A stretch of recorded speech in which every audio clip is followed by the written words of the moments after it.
acá mucho, era bastante como sencillón para mí, digo, pero me parece es un buen momento para empezar a hacer una introducción a lo que es proceso de reorganización nacional. Lo único que nosotros hicimos fue como focalizar sobre la parte previa, ¿no? O sea, sobre lo que era el tercer peronismo, que era una especie de pseudo repaso medio un poco más profundo de lo de Gris y lo mío.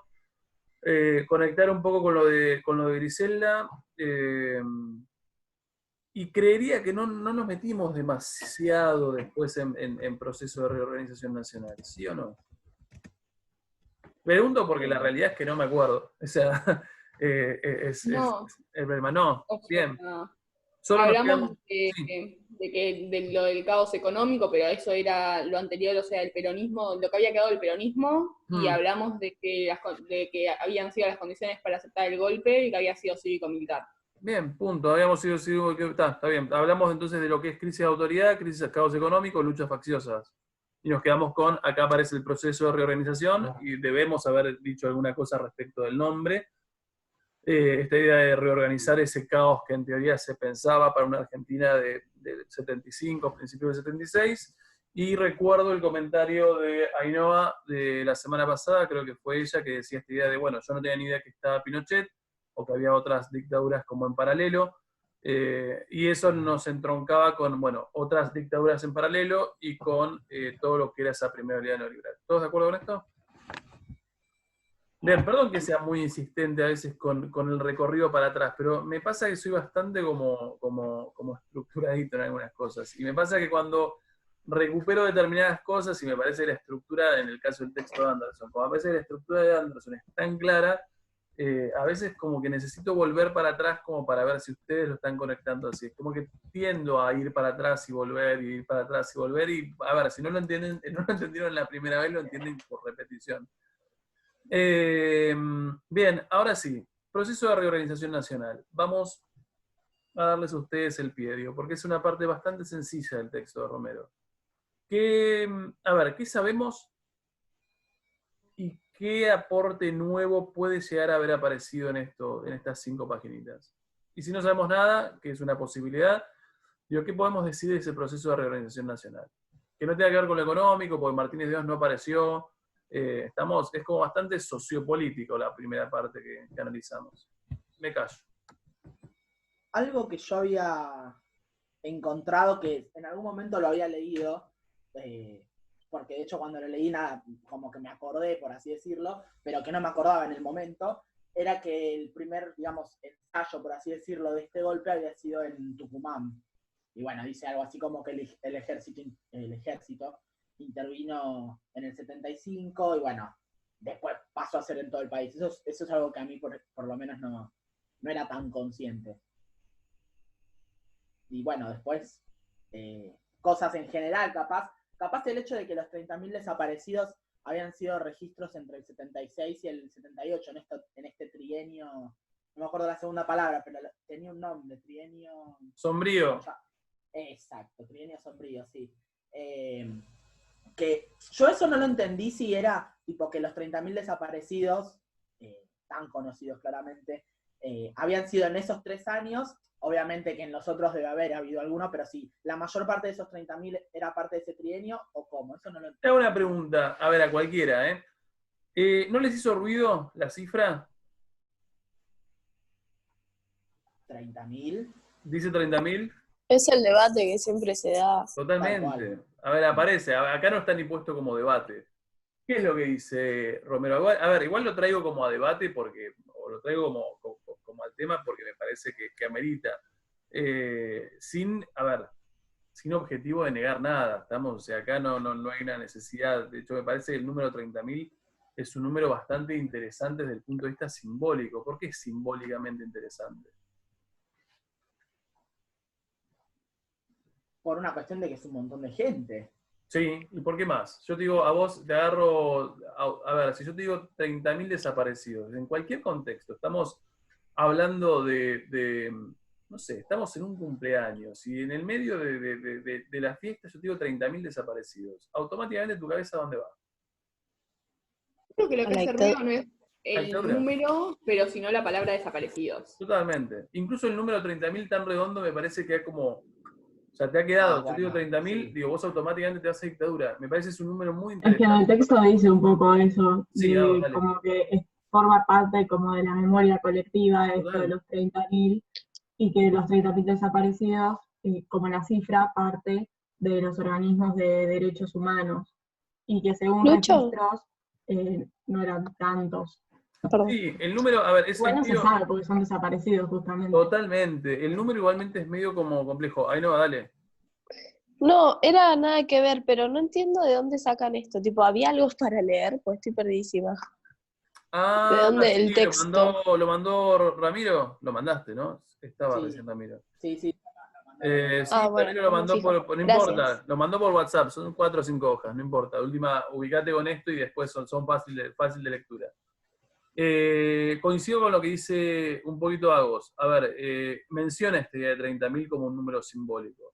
Pero cuando vos ves el conteo que hace final, creo que le tira, creo que dice 9.000, ¿no? No sé si está por ahí el número concreto que dice. Sí, algo que A ver, hay como toda una polémica, porque no sé, hace un par de años atrás, no tanto, creo que fue el año pasado, lo que se sancionaba, a ver, lo que se sancionaba era esto creo que a nivel legislatura bonaerense, esta idea de, como que te obligaban a decir que eran 30.000 desaparecidos en el caso de que hicieras referencia a eso. Y es un poco polémico, digo, pero, a ver, 30.000 desaparecidos, a mí me parece que es un buen número como para hacer referencia a algo simbólico. Lo cierto es que me parece que objetivamente no sé si se llega a eso, digo, pero no estoy del todo, yo no me metí nunca como a corroborarlo.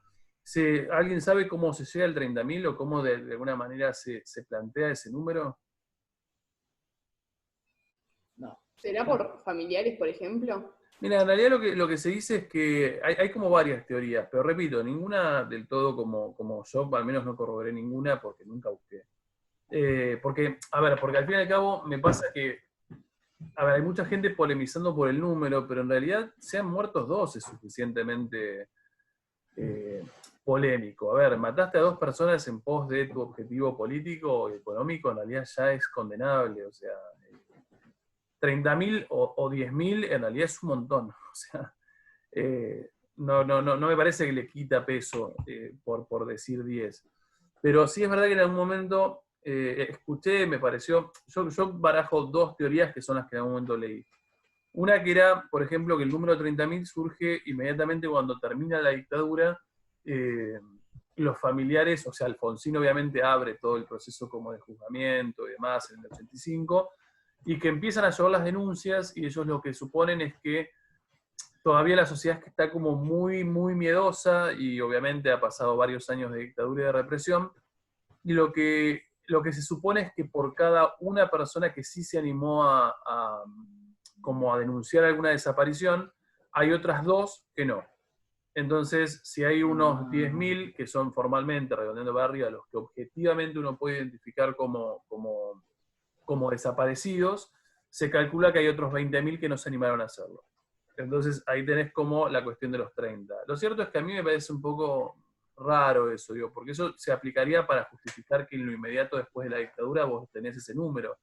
Digo, pero con el paso del tiempo, cuando vos vas como viendo pasar la dictadura y la vas viendo más lejos y se te pasó el miedo, o sea, me resulta muy raro que vos, familiar de un desaparecido, no denuncies que tu hermano, que tu hermano desapareció, es como medio extraño.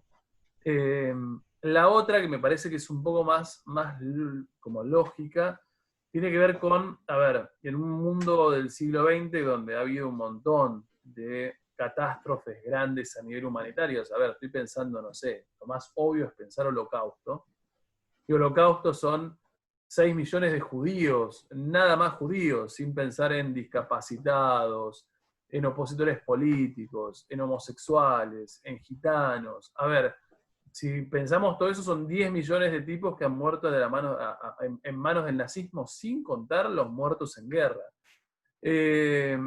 Y en ese contexto, de repente, pedirle a la comunidad internacional que te dé una mano en Argentina, cuando de repente son 10.000, que para mí son un montón, los desaparecidos o los que están como siendo torturados y muertos, por ahí el número 10.000 termina pareciendo como menor frente a tanta catástrofe mundial. Entonces, en algún momento escuché que en función de como llamar un poco más la atención de quienes tenían que ser llamados la atención, como que se infla un poquito el número en 30.000 como para decir, che, esto es mucho. Pero repito, a ver, me parece que es un debate tonto, o sea, decir 30.000, para mí el número de 30.000 está bueno porque automáticamente te lleva a eso.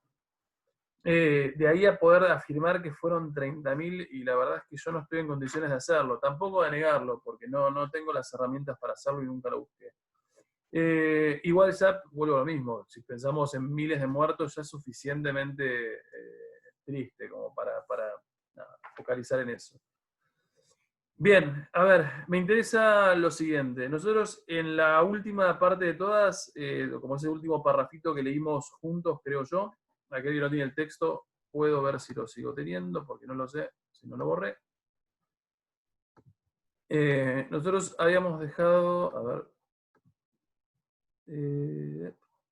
no lo tengo acá. Esperen un segundo que quiero ver si lo puedo abrir desde escritorio, desde la foto. No lo tengo. Bueno, a ver, pensé que lo tenía. A ver si esto... Sí, no lo tengo. Bueno, no importa. Bien, a ver, la primera página que nosotros leímos la vez pasada y que compartimos porque el texto no lo tenían, hablaba de ese caos económico, bla, bla, bla, y decía, al final de ese parrafito, decía, todo eso creó las condiciones para la aceptación de un golpe de Estado que prometía restablecer el orden y asegurar el monopolio estatal de la fuerza. ¿Llegan a esa parte? ¿Se dan cuenta de lo que digo? Bien, ¿qué implica recuperar el monopolio, asegurar el monopolio estatal de la fuerza? ¿Esto lo charlamos? No lo sé. No, bien, ¿qué implica? Vamos. Me parece que a ver, ya sabemos cuál es el caos, ya ahora tenemos que ver los objetivos. Repito, prometía restablecer el orden, que es bastante sencillo, si pensamos que lo anterior es caos, esto es desorden. Perdón, esto ahora tiene que ser orden, y asegurar el monopolio estatal de la fuerza. Me importa ese concepto último, asegurar el monopolio estatal de la fuerza. O sea, que ahora solamente la tengan las fuerzas. Bien, ¿qué es? O sea, que todo el poder y control. Estamos de acuerdo. ¿Qué es el monopolio estatal de la fuerza? ¿Qué implica fuerza, Fiamma? O sea, que las fuerzas, por ejemplo, que son armadas, son las tres fuerzas, son las armadas. Las fuerzas armadas son marina, aeronáutica y... Eso, es verdad. Sí, te entendí. Bueno, nada, que tengan el monopolio, o sea, que sean los únicos que pueden manejar y que, o sea, nadie más puede acceder al poder. Por ejemplo, no hay sindicatos, no hay ningún tipo de parlamento o algo que medie la fuerza. Bien, hay una cuestión que obviamente ustedes no tienen por qué saberlas, pero está bueno que se las diga. Vieron que nosotros hablamos de alguna manera, ya en proyectos, en realidad, hablamos esta idea de multiparadigmatismo. ¿Estamos todos de acuerdo? Sabemos que hay múltiples paradigmas, múltiples perspectivas. A ver, acá Romero no lo dice, pero cuando uno, obviamente, leyó esto y ustedes, repito, no lo hicieron porque no tienen por qué haberlo leído, en realidad lo que él está recuperando acá es una definición de Estado de como Weber. Por ahí no sé si lo vieron. Weber, W-E-B-E-R, o sea, en política debería aparecer, por ahí debería aparecer en sociología. Cuando Weber establece una de las condiciones para hablar de la existencia de un Estado, lo que él dice es que una de esas condiciones es el monopolio estatal de la fuerza. Es decir, quien gobierna, solamente quien gobierna, debería tener la posibilidad de ser como la última o la única autoridad en materias de coerción. Es decir, si hay levantamientos internos en tu país, vos sos la única autoridad capacitada, por ejemplo, para imponer orden a través de la fuerza. Si vos vas a hacer la guerra con otro país, sos el único autorizado en mandar a las Fuerzas Armadas a esa guerra. Entonces, a ver, si dice asegurar el monopolio estatal de la fuerza, si ese es uno de los objetivos planteados por la dictadura, quiere decir que ese monopolio estatal de la fuerza no era tal en el periodo previo. ¿Vamos? Quiere decir que la fuerza era como impulsada, o la violencia, o la coerción, era impulsada por diferentes sectores. A ver, ¿qué me importa? Si uno mira así y dice, esto es o sea, lo de acá sería predictadura, esto va a ser postdictadura. ¿El Estado tenía capacidad para ejercer la coerción durante el periodo previo? ¿Repetís No. la No. pregunta? Sí, ¿Por todo? siempre lo tiene. El Estado siempre tiene esa capacidad. Ahora, ¿cuál es la particularidad durante el periodo previo al 76? El Estado reprime, porque de repente tiene la posibilidad, porque las Fuerzas Armadas existen, porque la policía existe, porque de hecho, no sé, la AAA es eso. Ahora, en el periodo previo a 1976, ¿cuál es el problema? Que lo que vas a reprimir, que serían, por ejemplo, las masas, son la base de apoyo del gobierno. Sí, estamos de acuerdo, pero esa gente o esa parte, obviamente sí pongo sociedad, pero es parte de esa sociedad. ¿Esa sociedad se queda cruzadita de brazos? Ah, claramente no. No. ¿Qué quiere decir? Durante el periodo previo, esa sociedad o parte de esa sociedad, pienso en las organizaciones guerrilleras, armadas, te lo devuelven. A ver, obviamente esto es desigual, nunca vamos a pensar un Estado y una sociedad, por más montoneros que sean y por más financiados que hayan Estado, inviable pensar a una organización que sea, un conflicto de igual a igual. Pero lo cierto es que el Estado reprime o ejerce esa coerción y la sociedad en algunos momentos tiene la posibilidad de devolvérselo. ¿Qué es lo que está buscando el proceso cuando dice asegurar el monopolio estatal de la fuerza? Y que no se la devuelvan. Que no se la devuelvan. Que no haya posibilidad. Literalmente que no se la devuelvan.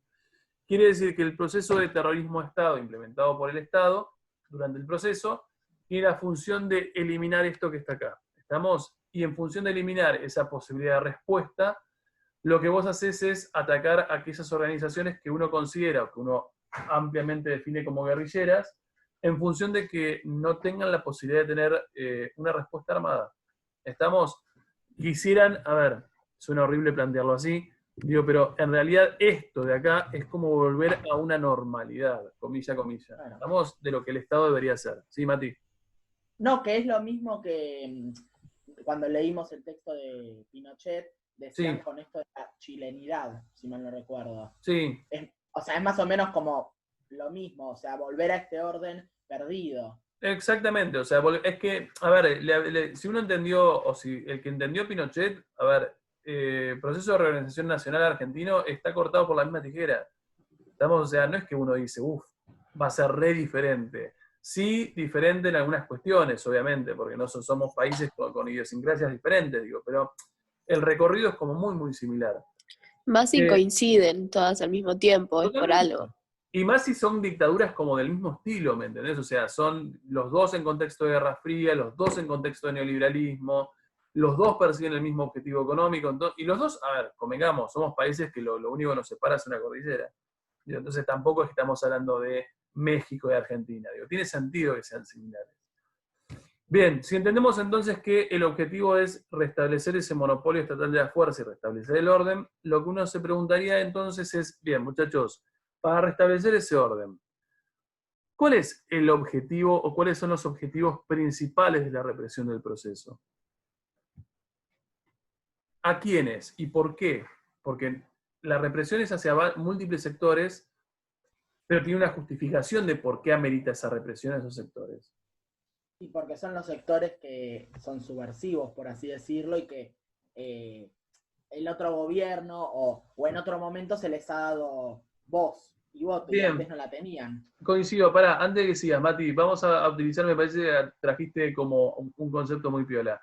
El enemigo, a ver, así como estoy pensando a nivel Inquisición, así como la Inquisición de la Iglesia Católica atacaba a los herejes, y Menocchio cayó en la volteada, a ver, el objetivo del proceso son aquellos que se definen como subversivos. El concepto subversivo es fundamental. ¿Qué es un subversivo? ¿Qué es subvertir? Alguien que va en contra de lo establecido o de lo que se cree que está bien, por así decirlo. Coincido. Alguien que va en contra del orden. Coincido, alguien que va en contra del orden. Quiere decir que subvertir es como invertir algo. Claro. Entonces el concepto de subversivo básicamente van a ser, o como subversivo van a ser como catalogados un montón de sectores de la Argentina, con diferencias claras entre ellos, pero todos unidos comúnmente en el concepto de querés subvertir el orden. Ahora, ¿cuál es el problema del concepto subversivo? Subjetivo. Es subjetivo, gracias. Juliana, ¿lo dijiste vos? Bien, es subjetivo. A ver, es poco preciso. El problema del concepto subversivo es que en realidad no hay una definición muy clara para delimitarlo. Entonces, potencialmente, subversivos podemos ser todos. Entonces, al ser todos potencialmente subversivos a los ojos de quienes gobiernan, entonces vos empezás como a tener cuidado, básicamente. El otro elemento que no me parece que es menor y que me parece que es fundamental tenerlo en cuenta es que el enemigo subversivo es un enemigo invisible. ¿Qué quiere decir es un enemigo invisible?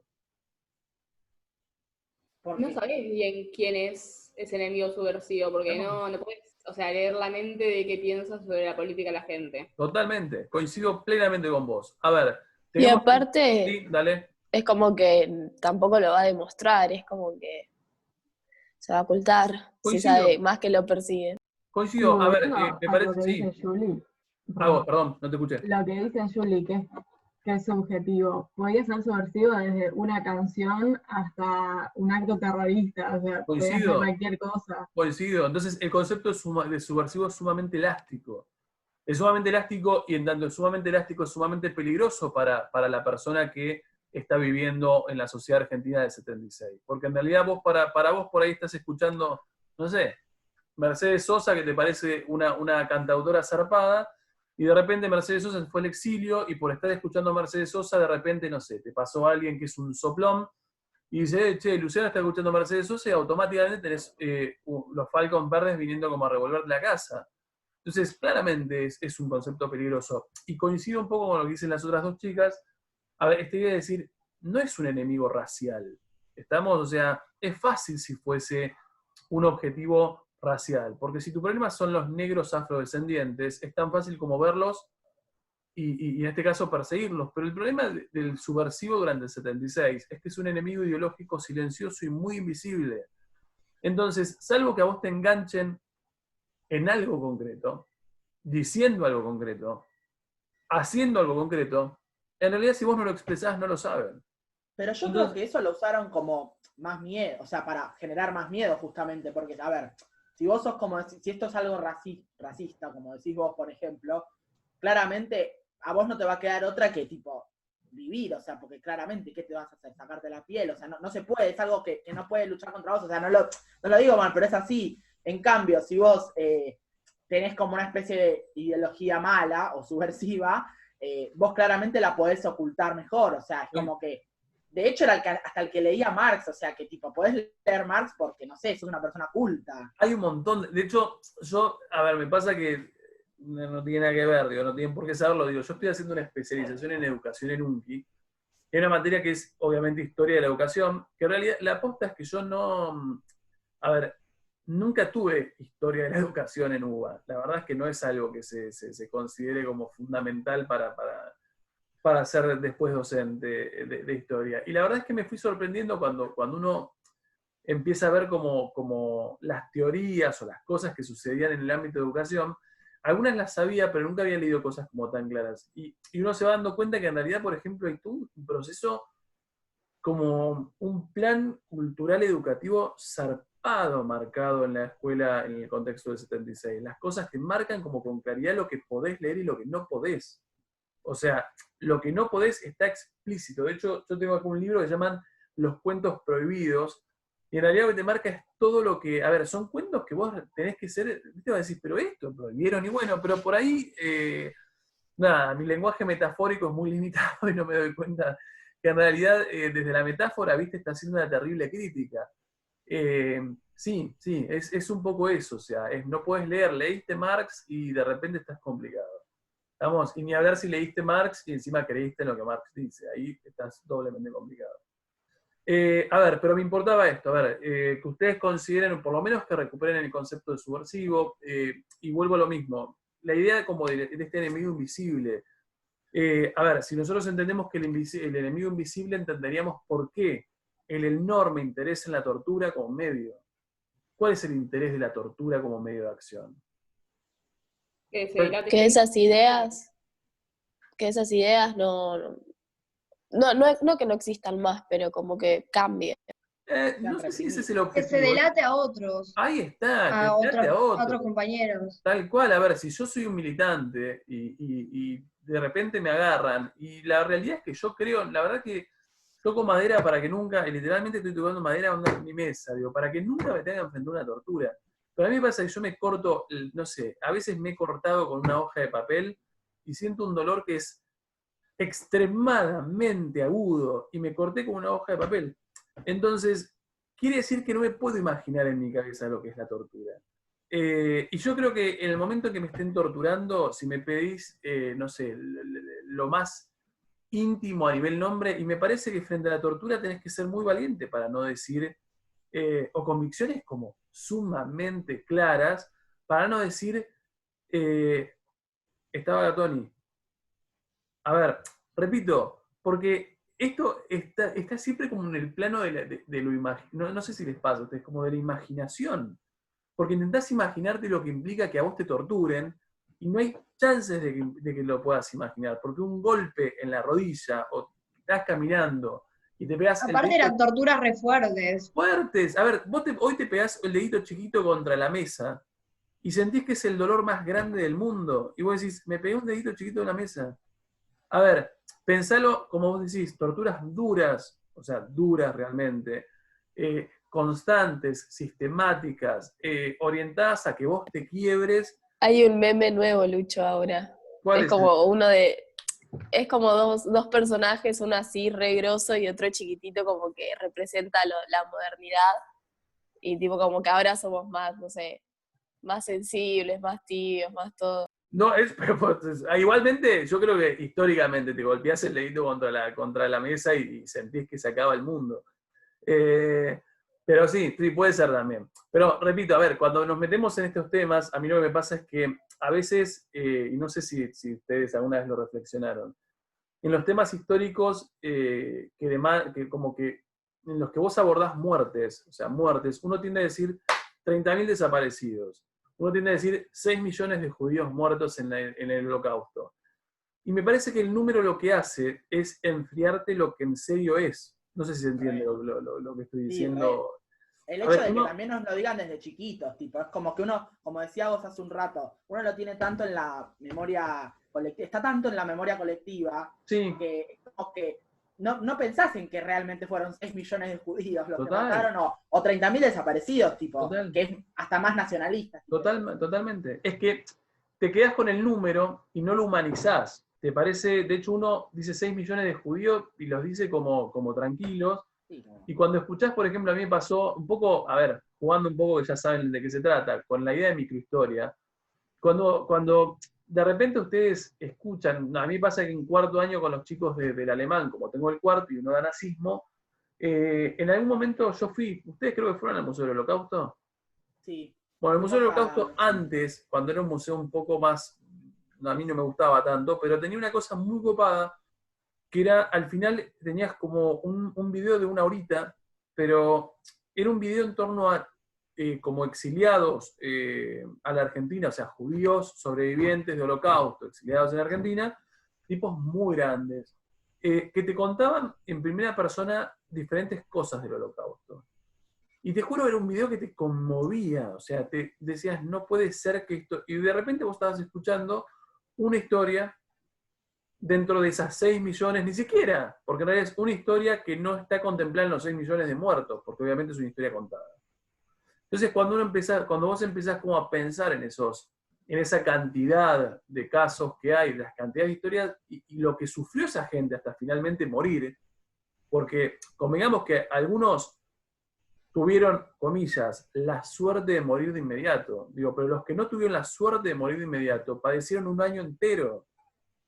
Entonces, el número te esconde ese padecimiento por detrás. O sea, repito, la tortura que de repente han sufrido innumerable cantidad de personas en función de que vos dijeras Gattoni. O sea, Gattoni estaba conmigo en la organización, también estaba Pex, también estaba Martina y estaba Valentina.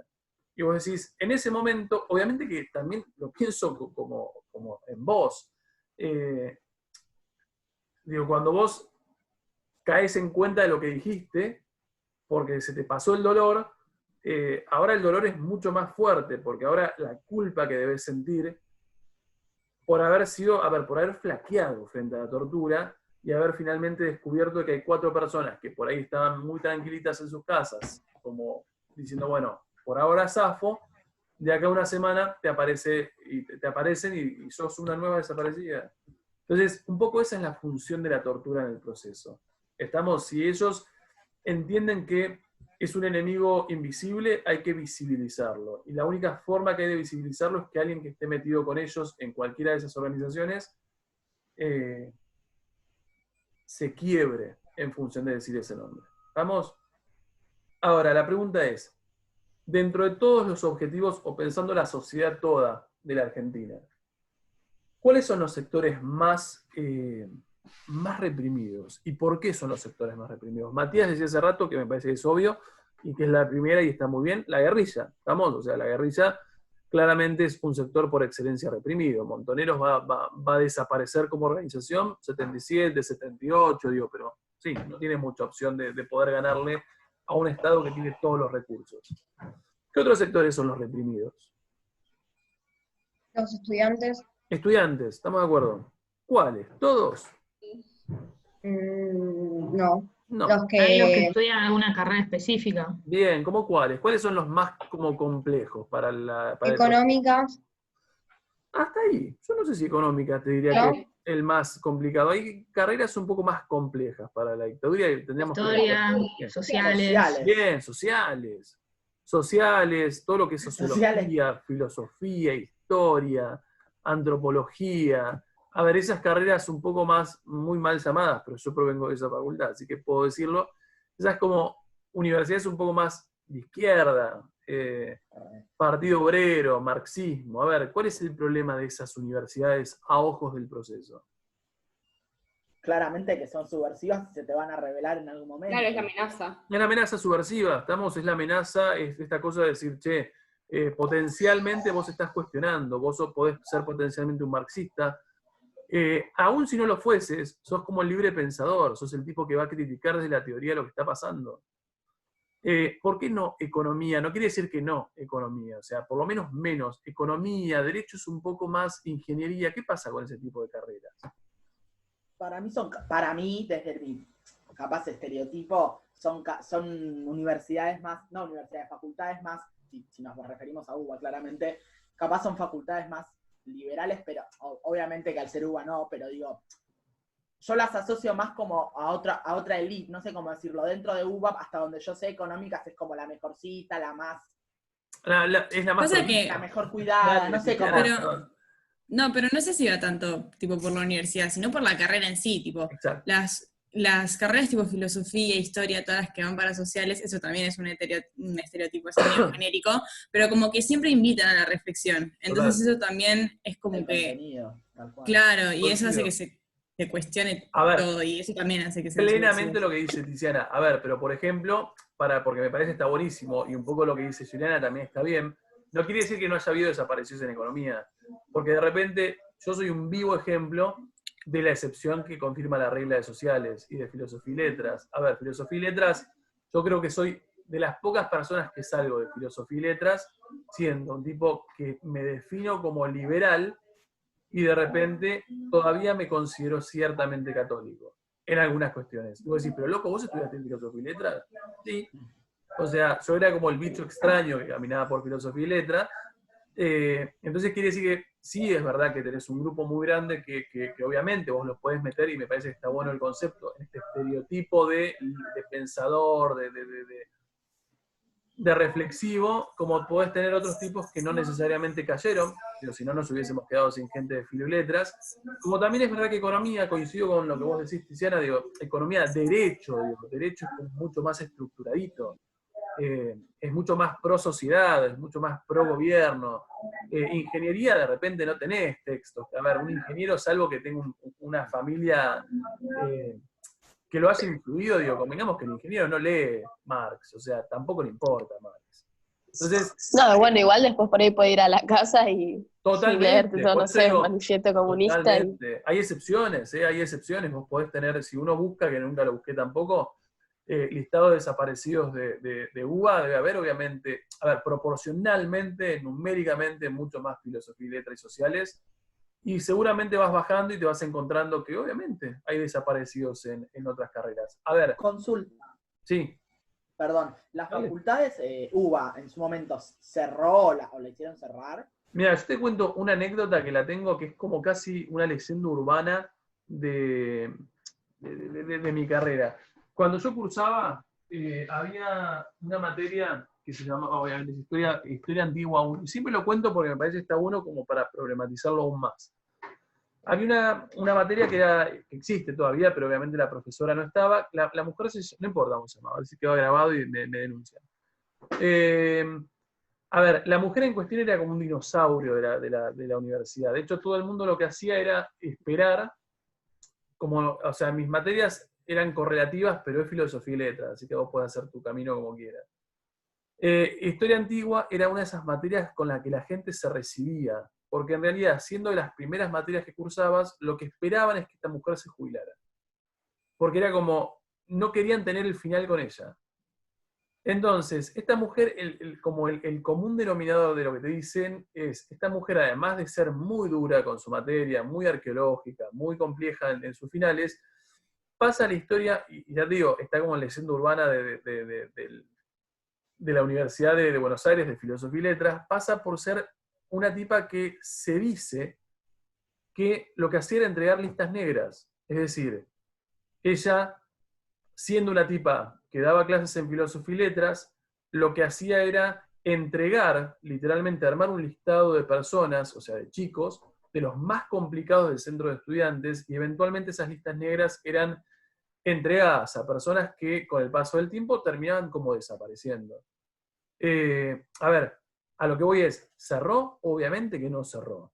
A ver, las universidades intervenidas o no intervenidas se mantienen en funcionamiento. El problema es que obviamente a nivel estudiantil ha bajado muchísima, no sé si muchísima, pero digo, obviamente la cantidad de muertes o desapariciones en filosofía y letras son muchísimas. Y de hecho cuando uno va, no en filosofía y letras, pero por ejemplo si alguno ha ido o va a ir en algún momento a Ciudad Universitaria, que es la que está por Núñez, donde está arquitectura y demás, en uno de sus pabellones, cuando vos entrás, lo que tenés es como una gran, no sé, bandera, me sale decir, pero no es una bandera, es que tenés como en la cara de todos los desaparecidos propios de Ciudad Universitaria, que también son un montón, ¿estamos? Porque tenés como diseño, tenés toda la parte de moda, entonces, no cerraron, pero claramente fueron muy golpeadas desde el punto de vista estudiantil. A ver, y uno piensa en universidades. Yo hace un par de años atrás me topé con una monografía que me pareció fantástica, que tenía que ver con desapariciones en contexto de secundaria. Y ahí te encontrás con otro eslabón de pibes, mucho menores, que también fueron desaparecidos.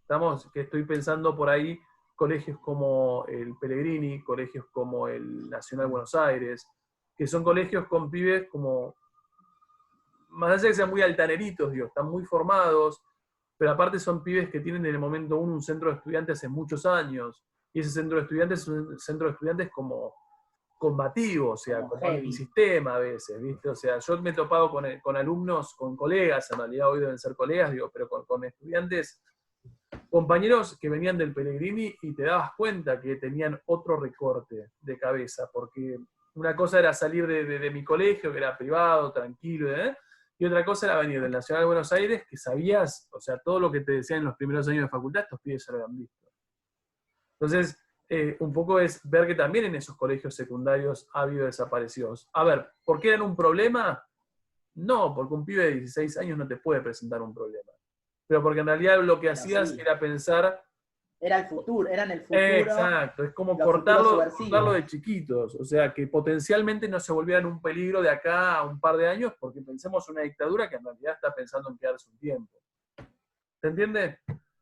Ni hablar, a ver, artistas, un poco hablábamos hace rato, Mercedes Sosa, digo, esta idea de vos no podés, siendo una persona influenciadora, vamos a decir influenciadora, sí. Una persona influenciadora, digo, con tu música, con tu redacción, digo, no podés influir a la gente con pensamientos que de repente sean subversivos o considerados subversivos. Muchos de estos al exilio. ¿Cuál es el otro sector que nos está faltando? Que no sé si lo dijimos, que es obvio. Estudiantes, medios sindicatos. Sindicatos, medio de comunicación lo meto con la parte de artista, aunque no odio, pero sí, sindicato es la que estoy buscando. A ver, necesitas quebrar a esas estructuras sindicales. Esos sindicatos que van a accionar, ¿por qué? ¿Frente a qué van a accionar?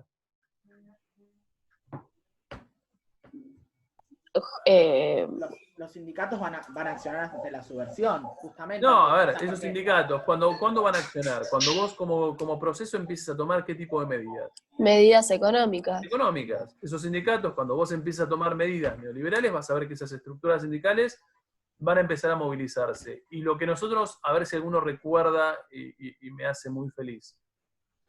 Cuando planteábamos como la parte de las críticas del neoliberalismo al Estado benefactor, ¿qué decían los economistas neoliberales de las corporaciones? Sí, que los sindicatos eran como una gran pérdida de plata para el No Estado. sé si esa era No. completamente, pero a ver, vamos a mejorarlo. ¿Qué decían de las corporaciones? Yo creo que, o sea, lo que plantea el modelo neoliberal o liberal es claramente de que los derechos, por así decirlo en general, no solo en la economía, son individuales, con lo cual no tiene que haber una corporación en sí que los defienda. Por así Sí, decirlo. yo coincido. No decía eso Anderson, pero sí, el planteo por debajo de todo eso es ese. Estoy de acuerdo con vos. Pero, por ejemplo, a nivel corporaciones, ¿de qué los acusan?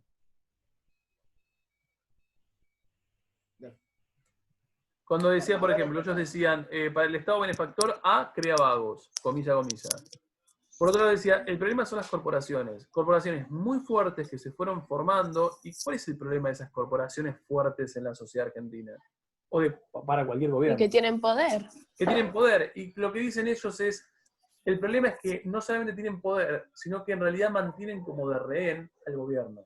Es decir, cuando ellos toman una decisión y esas corporaciones no están de acuerdo, necesariamente lo que sucede es que accionan y frenan esa medida, o esa medida que libremente un gobierno hubiese tomado. ¿Se entiende? Entonces, en realidad las corporaciones, a ojos del modelo neoliberal, son un problema a las que tenés que quebrar. Quiere decir que en realidad la estructura sindical es claramente un objetivo del proceso. Porque en realidad lo que te interesa es quebrar la capacidad de organizarse como grupo. Vos querés por todos los medios atomizar a la sociedad. Quiere decir que vos te tenés que quedar solito y darte cuenta de a poco que no está bueno relacionarte con ese grupo con el que antes te relacionabas. Y de eso te vas a dar cuenta solito. Porque si nosotros somos un grupo todos, y en el 77, 78, la mitad de ustedes desaparece, y yo soy de los privilegiados que no desapareció, ¿cuál es la reflexión que voy a tener? Sí, no me voy a juntar con esos. No me junto más. O sea, no me junto, o si antes yo militaba abiertamente y de repente me voy dando cuenta el costo que va a implicar esa militancia, empiezo como a autocontrolarme. Un poco ese es el objetivo de la dictadura, que vos te autocontroles.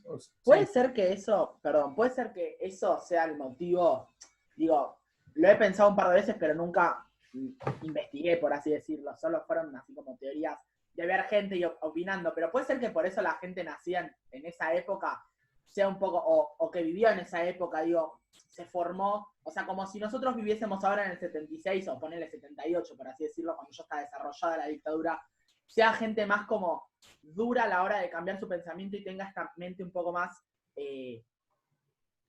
sin querer nunca se me había ocurrido. La verdad que no te lo podría responder. Es una posible hipótesis de trabajo, pero no parece tan descabellado. Puede ser. No tengo ni idea. Porque también estaríamos generalizando. Obvio. No sé si todos son así. Sí. Por eso te digo, es como, no sé. Pero me parece buena aproximación o buena idea. Bien, a ver, lo último me interesa de esto, porque parece mentira, pero ya me quedan 10 minutos. A ver, Romero plantea un concepto que Matías trajo hace ratito, que es trienio sombrío. ¿Qué era el concepto? Mati, vos no, por las dudas, porque ya sé que lo sabés. ¿Qué es el concepto de trienio sombrío que plantea Romero? O sea, el periodo del 76 al 78, en el que se dan la mayoría de las desapariciones y represión. Bien, estamos de acuerdo. A ver, ¿qué es lo que me importa de esto? Suponemos que esto es un grafiquito rápido y estoy planteando, no sé, 1000, 2000, 3000. A ver, lo que dice Romero es, hay un periodo, a ver, la dictadura es íntegramente represiva, ¿estamos? Totalidad de los números que, a ver, de acá hasta acá hay represión, de acá hasta ahí hay desaparecidos, pero lo que dice Romero, que me parece que no es una pavada, y está bueno tenerlo en cuenta porque es un razonamiento lógico, es los desaparecidos tienen, primero vamos a empezarlo desde acá. ¿Por qué empezamos desde acá y no desde acá?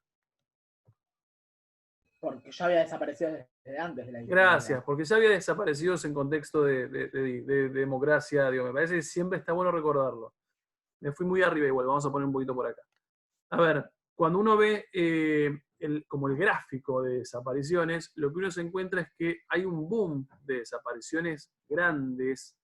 A ver, esto es como la curva del coronavirus. A ver, tenemos un boom de explosión de desapariciones en estos 3 años que él define como trienio sombrío. Acá no quiere decir que haya menos desapariciones. Quiere decir que en realidad la hice mal no importa esto. En realidad lo que hay es algo así. Vos tenés un boom y acá empieza a pasar que siguen desapareciendo, pero las desapariciones son un poco más estables. Achatar la curva. ¿Estamos? O sea, básicamente por eso decía lo del coronavirus. A ver, ¿qué es lo que me importa? Esto es el trienio sombrío. Pregunta, ¿por qué son mucho más las desapariciones en ese momento? Porque causaron impacto. Porque tal cual, es el impacto y porque también durante los primeros años es cuando vos tenés una capacidad, a ver, vos estás queriendo quebrar esa capacidad de organización de las corporaciones. Para mí agarrás así a cualquiera, mentira, no a cualquiera, sí, pero... Y en realidad es cuando vos tenés como mayor capacidad de contestación, o sea, como sociedad. Acá es cuando Montoneros contesta más. Acá es cuando la organización sindical todavía no está del todo intervenida. Acá es cuando vos te animás a empezar como a reaccionar. Una vez que vos acá, no sé, pienso por acá, te vas dando cuenta de de la cantidad de gente que antes estaba con vos y que ahora desapareció, empezás como a, repito, no cambiás tus convicciones, pero empezás como a comportarte un poquito. Mantenerte más como en el molde. Tal cual, ese es el término. Te quedas en el molde, porque entendés que si no te quedas en el molde, sos el próximo. Entonces, repito, ¿seguirá habiendo desapariciones? Obvio que sí. ¿Estamos? Y habrá represión hasta el final. El problema es que el grosso de los desaparecidos de los que uno habla están ubicados acá, porque es el primer momento y es como el choque contra ellos. ¿Estamos de acuerdo? Bien, obviamente ese choque o de alguna manera, esa represión contra estos sectores no la podemos comprender, y esto ya lo dijimos y lo vamos a intentar entender la semana que viene, no lo podemos comprender si desarticulamos proceso de reorganización nacional respecto de Martínez de Oz y su plan económico. ¿Estamos? O sea, cuando uno vea el plan económico de Martínez de Oz, en qué consiste formalmente, ahí vamos a entender por qué se han movilizado tantos sectores trabajadores y por qué el resultado de esa movilización ha sido la desaparición. ¿Todos de acuerdo? ¿Llegamos todos? ¿Dudas? ¿Planteos? Nada más. Entonces los libero.